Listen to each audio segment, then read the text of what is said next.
আসসালামু আলাইকুম প্রিয় দেশবাসী, সবাইকে ঈদ শুভেচ্ছা।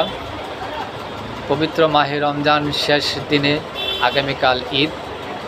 আর এই ঈদ উপলক্ষে বিগত সময়ে যে আমাদের জিনিস কিনতে যে হাসপাস পোয়াতে হতো, তো এই বছর স্বস্তিতে আমরা কেনাকাটা করতে পারছি, সেই জন্য আল্লাহর কাছে শুকরিয়া, আলহামদুলিল্লাহ।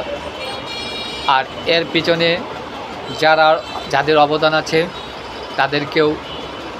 তাদের কাছে আমরা কৃতজ্ঞ, কারণ তারা যদি আমাদের এই ব্যবস্থা না করে দিতেন তো অবশ্যই আমরা এত সহজলভ্য জিনিস কিনতে পারতাম না। আর আমাদের সংসারের যে হাঁসফাঁস, আমাদের পোকাতে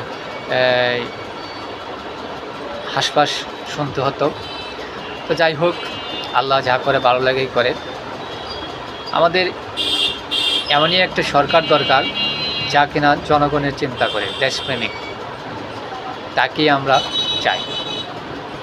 আসসালামু আলাইকুম, ভালো থাকেন, আল্লাহ হাফেজ।